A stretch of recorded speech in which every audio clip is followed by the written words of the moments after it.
بسم الله الرحمن الرحيم. السلام عليكم ورحمه الله وبركاته. مشاهدينا المحترمين على اليوتيوب، بتمنى من حضراتكم لايك وشير ونشترك في القناه عشان يوصلكم كل جديد، ونصلي على النبي في الكومنتات عشان كلنا ناخد ثواب.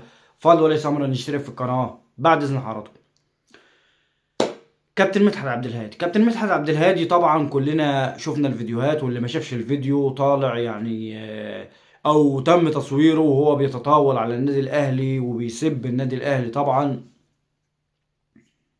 يعني الواحد بس مش عايز يعني يغلط في حد، او مش عايز يقول كلام يعني يحاسب عليه، وكلام يعني ياخد عليه يعني سيئات بسبب واحد. يعني اقل ما يقال عليه ان هو يعني مش عايز ارد برضو عليه يا جماعة. والله يعني الواحد برضو مش قادر، او الواحد ماسك نفسه ان هو يرد على شخص زي ده.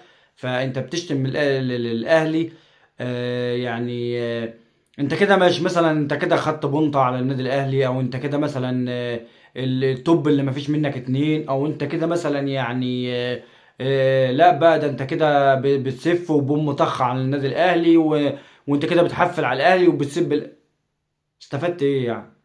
استفدت ايه؟ ومحدش يقول لي غلطه، محدش يقول لي غلطه. ده حد قال له انت بتتصور، قال له عادي، ايه المشكله؟ مفيش مشكله عادي، مفيش مشكله عادي. على العموم طبعا النادي الاهلي خد موقفه القانوني ضد هذا الشخص، وتم رفع قضية عليه، وإن شاء الله بإذن الله يعني ينال العقاب المناسب. بإذن الله ينال العقاب المناسب طبعا.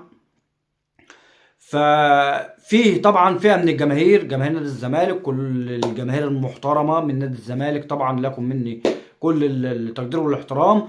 في جماهير طبعا هتقول لا طبعا احنا مش مع الفعل ده، واحنا ما يعجبناش ابدا الكلام ده، ويعني احنا غير راضيين عن الكلام ده. وفي فئة طبعا يعني الفئة اللي هي يعني العقول المريضة، العقول اللي هي يعني محتاجة انها تتعالج، محتاجة انها يعني يكون لها واقفة مع نفسها قبل اي شيء.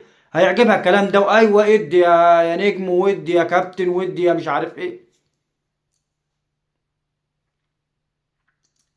كلامك بيدل على تربيتك، وبيدل على البيئة اللي انت جاي منها. شكرا، شكرا.